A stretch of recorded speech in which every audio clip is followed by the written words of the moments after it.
All right, we are live. Welcome, everybody, to our latest episode of Sales Shiro. Yes, we can be Shiros if just for one day. I'm going to keep using that David Bowie one until somebody gets it. My name is John Golden from Pipeliner CRM and Sales Pop. I'm going to be your host today. I'm also joined, as usual, by my colleague Martha Neumeister, who is in Vienna, Austria, and who is Hi. going to be looking after the chat and interjecting with your questions. So please put your questions into the chat or your comments. Tell us where you're from, joining us. And today I'm absolutely delighted to welcome our speaker today, who's going to be Meshell Baker. How you doing, Meshell? I'm fabulous. How are you doing today, John Oh, and I'm doing. Martha?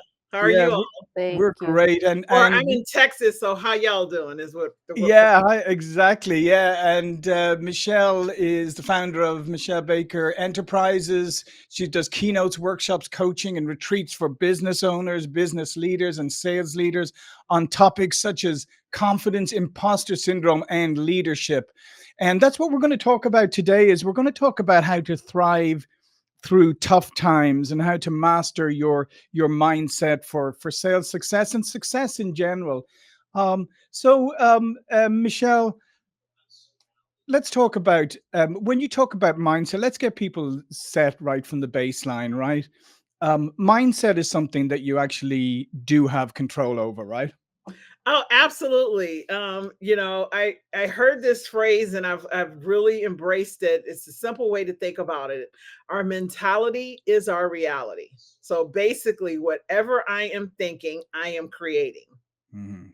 Because Yeah. what you focus on, you find. Where you focus, where your focus goes, your energy flows. There's so many little catchy phrases that I could throw out, and they are so absolutely true. Mhm. So tell me, what are some of the things that hold people back? Because like we're in this interesting time of the year, right? You know, it's coming towards the end of the year. A lot of people are on, calendar fiscal years, so the pressure's really on around sales. We've also got all this crazy stuff going on in the world as well. How do you help people like focus themselves? Because this is a time when it's very easy to get distracted or to start to give up. Maybe you're very far away from your quota at this stage. Yes. It's tempting just to quit. Yes, yes, yes. Well, one, I want to shout out, hey, Darlington and Liz, both chiming in from UK. I'm here in, as I said, Dallas, Texas, and the focus on your target. So where you put the target is everything. And I'll give you this example. Would you, if you were to jump on a boat, for example, right? If you got on a cruise ship or a yacht or whatever, and you wouldn't worry that the captain was going to get to the destination, even though when you were on the seas, like if you're going from, San Diego Mhm. to Europe, for example, even though you're on this ocean cruise, you would not worry that you would get there. You would trust that they had to set the trajectory and they were going to get there. The same is true for our mindset. When you set the target of hitting your quota, the worry is what actually will deter you, derail you, delay you, and deny you from hitting it. The focus is no matter what you're experiencing in this current moment, right? Even if you feel like you're slightly behind, is to hold the belief that no matter what you cannot see, feel, hear, or think, you are going to hit that target.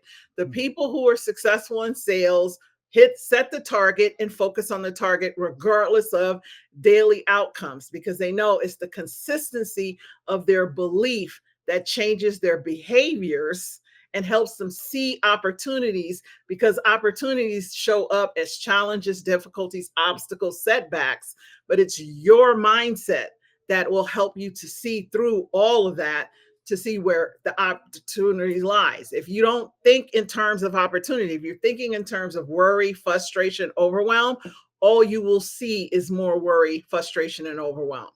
Yeah. No, I love that what you just said there about about the faith part, because I do think that that's a part that people often overlook, because as you said, if you're doing all the right things, you're following the process, you're working hard, you're doing all of that, faith is often that, just that belief is often that missing part to just drive you forward. And sometimes when things are really tough, that's all you have. And while That's that might all. that might sound like, oh, well, you can't just go on belief alone. But if you're doing all the right things at the same time, then belief is the hidden ingredient. Oh, absolutely. I often watch, and what I have my clients do, and what I say from stage is that what you constantly feed your mind, you breed. So if Mhm. you're constantly feeding and having conversations, what you speak about, you bring about. If you are consistently talking about the fact that, oh my God, I don't know how I'm going to make my target. Oh my God, I can't believe they didn't sign a deal. Oh my God, what am I going to do? You're creating more of that, right? So when you have conversations about, you know what? I don't know how I'm going to hit it, but I know I will, right? It sounds crazy. Like I have a history of, I was in sales for like almost 20 years. I only missed my target 3 quarters. Why? Because it wasn't an option. In my mind, if I was given the job and I did everything I would do, why wouldn't I? So the Mhm. question was not why can't I? Why wouldn't I? Mhm. If I'm getting up every day, making the calls, doing the follow up, right? If you feel like you're a little behind, then add a little bit more, right? At the end of the day, make one more call. At the beginning of the day, eat the frog, do the most difficult thing. So there's all of these activities that will lead you to success. And everybody misses once in a while. A miss is never a mistake. It's just an opportunity to learn. How you feel about the miss will dictate how Mhm. your supervisors, your superiors, your colleagues, and your clients begin to feel and think about you. And then you keep missing, or you learn and you move forward. Yeah, and I think that's the really important part is the learning and moving forward. But just coming back to something you said there, because I think it's a really important for people, and that is that if you're in a slump or maybe things are hard, is looking back and seeing, well, hang on, I have a history, I have a track record here, I've done it, and I think sometimes we forget that because we're so focused in the moment.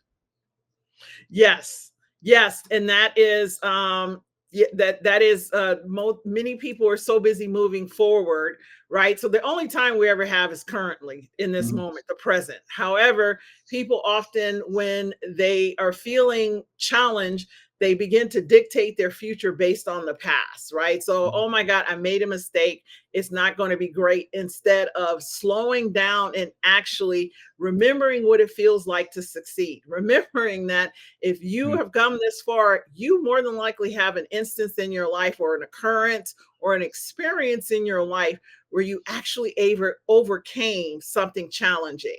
Yeah. And how did you do that? So that is what success is simply repetition. So I love athleticism, right? For an example of sales success, because athletes, what do? They practice. When they get the job, do they stop practicing?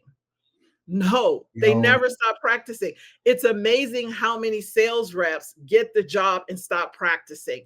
Stop Mhm. feeding their mind the things every day that help them get the job. Stop. Like I always tell people when I'm speaking to sales kickoffs and at to teams or whatever, how many of you listen to a podcast on the way to work? How many of you read a recent sales book? How many of you reached out to your colleagues and started role playing? Maybe you missed the deal and said, hey, let me find one of my colleagues and see if I could role play or talk about how to prep, or even talk to your superior, your manager, and say, hey, I've got this deal coming up. I'm a little nervous. Can we play this out? And can you take a look at it? Or do you keep winging it, hoping you're going to win, walking in anxious and fearful? So Mhm. if you have that feeling, it's just the feeling. How you practice manages your emotions so that in the midst of that feeling rising in the fear, you have practiced being successful. You will de-escalate the fear, and you'll remember this is going to be a successful outcome because I've practiced success over and over and over again. That's how they make the shot. That's how they scored the touchdown. Is they practice success over and over and over again until it's no longer an option. Mhm. And what I love about that, Michelle, is the focusing on the fundamentals and practicing. Somebody said like Kobe Bryant, right? The late Kobe Oh, Bryant. Apparently, he used to be the first in the gym in the morning, yep. like 5 a.m. or whatever. And people would assume, oh, he's probably practicing all these trick shots and everything. He was doing the same drills he did in high school.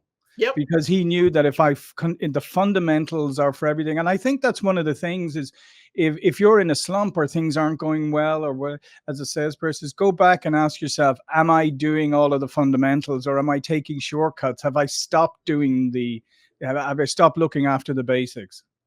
Oh, absolutely. I mean, even as as a business owner, right? So I have my own speaking. The minute I start to see a decline in the number of requests, I can go back and look and go that I've been in fulfillment, not in lead gen, right? Right. So Yeah. what are you doing on a daily basis to ensure your pipeline?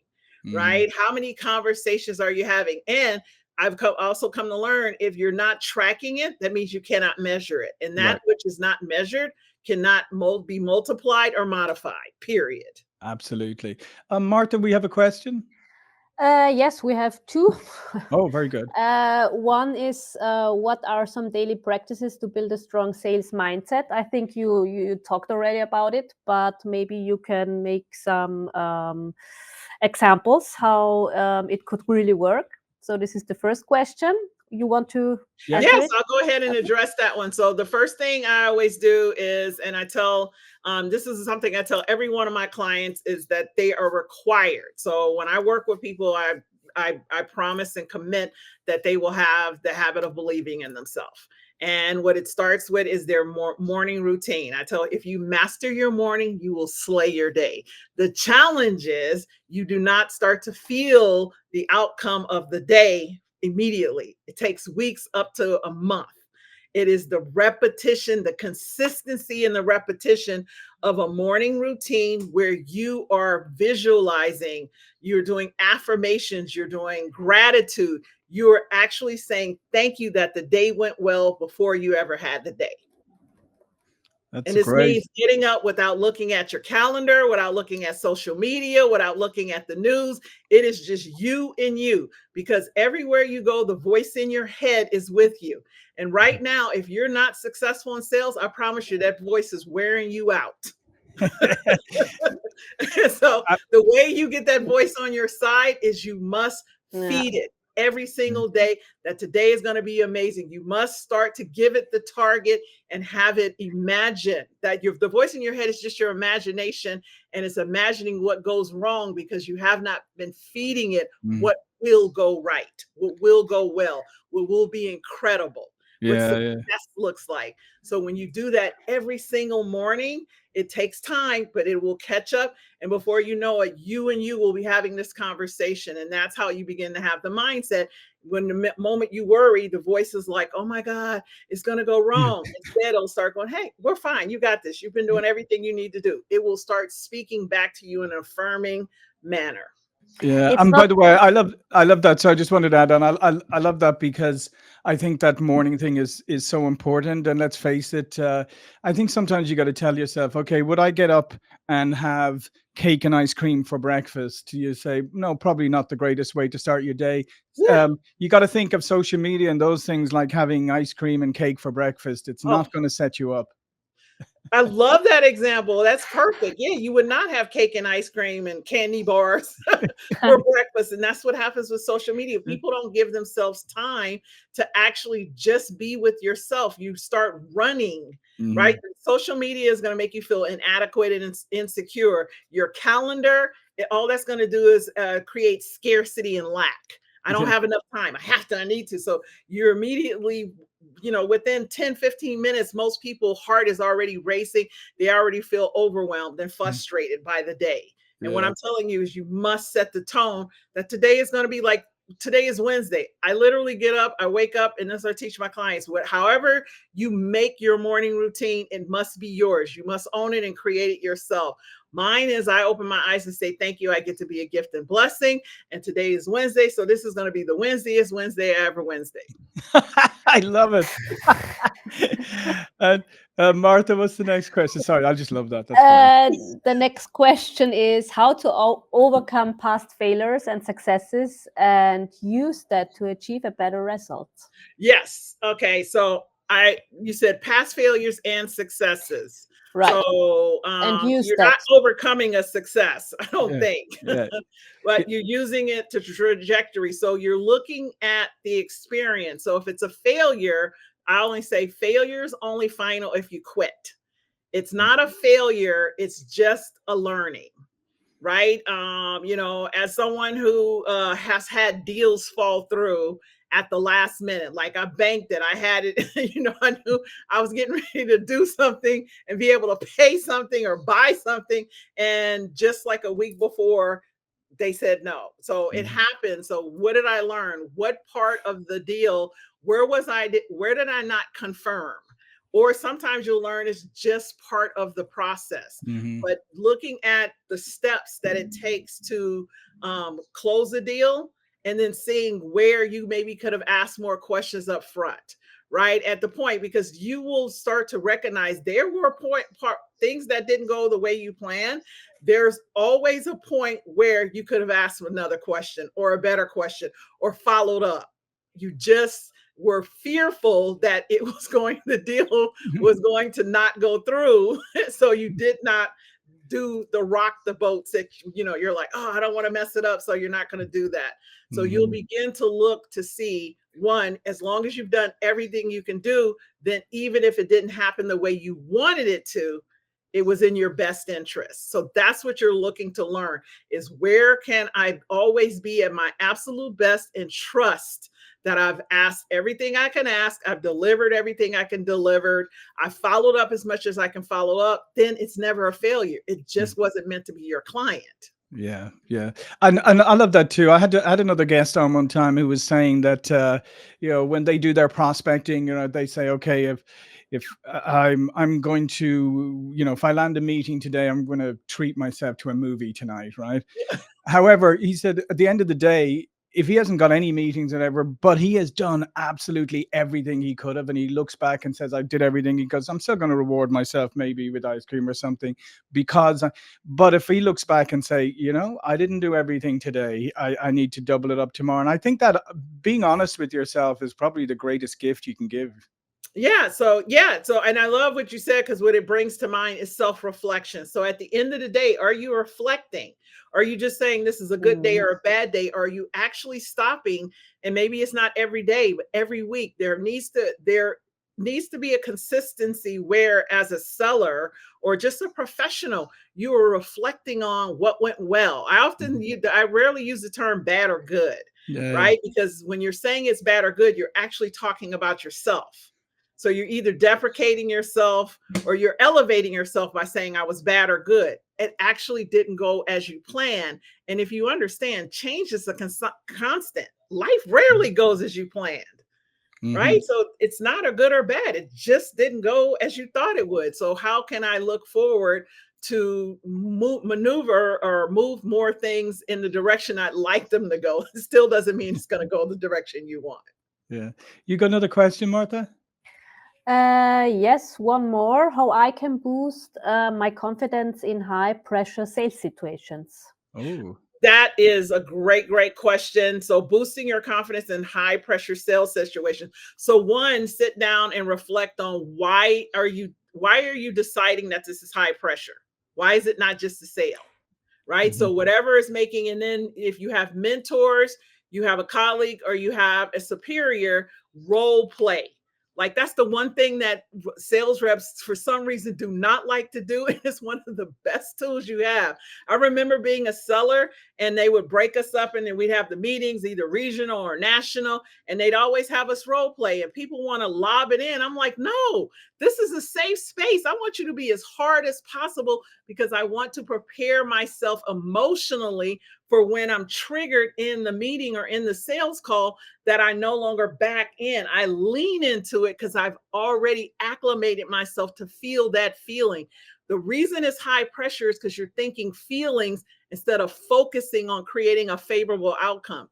You must practice feeling that fear and uncomfort and inconvenience, or whatever those feelings are, so they no longer bother you. You lean in, and still your mind will work in your favor, and you'll ask the questions that are necessary in the sales call. It's not a high pressured sales call. It's just a sales call. Yeah.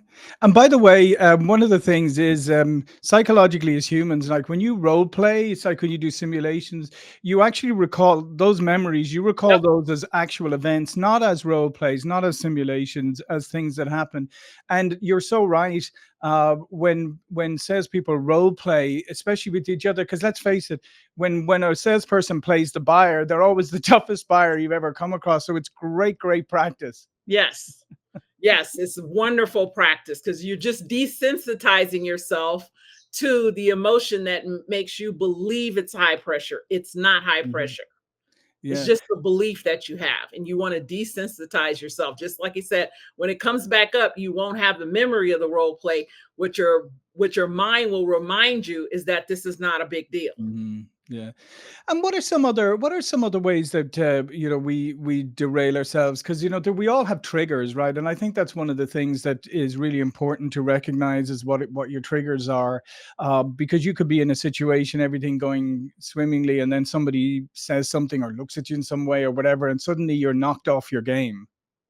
Yeah, this is true. The one thing about life as a human being is, you can practice as much as you want for triggers, and there's some that'll pop up that you're not even prepared for. I periodically, because the triggers are placed in us as kids, right? Yep. Right. And so you never know when something is going to darken your door and throw you off, and your willingness to practice, right? Again, this is that having those conversations, having accountability. So one of the things that I have is for speaking and having that accountability on my calendar, having a coach, right? Where you're actually looking at and saying, again, the reflection of what went well, what didn't go well, what would I like to improve on? What do I have coming up that I can prepare for? And how do I prepare for it? Right? Podcasts. I always tell, if you have any travel time or any time in your day where you set aside something every day where you're listening and feeding yourself things to overcome. I love overcomer stories. So if you can find some kind of podcast, and I never give lists, because the part of your curiosity to seek out and search and find what works for you is part of what will build your confidence. You will feel like you won once you find the podcast that works for you. I can give you a list, but it's actually more powerful for you to go Google and search and find it for yourself, because that's something you're doing for yourself. That alone builds confidence. And then regularly listening to things that help your mind to understand that it's just a feeling, it's not real. Remember, danger is real. We feel fear, the apprehension, the second guessing, the doubt. That is just a feeling that has been triggered in your body so many times that you think that there's going to be a problem or a difficulty or a challenge. It's not real. And desensitizing yourself requires replaying over and over and over again, so that your thoughts begin to align with the fact that you are fearless and there's nothing that you can't overcome. Mhm. And what I love about that, Michelle, is like that idea of investing in yourself. Because here's the thing: is I always say to people that, um, you probably invest in your hobbies, right? If you're a golfer or you play pickleball or whatever, you probably take lessons, you probably practice or whatever. But what are you doing for the thing that puts bread on the table? What are you doing investing? And if you say also, well, I don't have time to listen to a podcast. We go, yeah. How much did you listen to the sports guy Yep. this morning for half Yeah. hour? Did you listen to that? It's all about priorities. Yeah. Okay, sorry, Martha. We have another question. Great. Yes, we have. How do you build confidence with clients? So and so the question is a little ambiguous, so Sure. I'm going to answer this the best I can without being able to ask a follow-up question.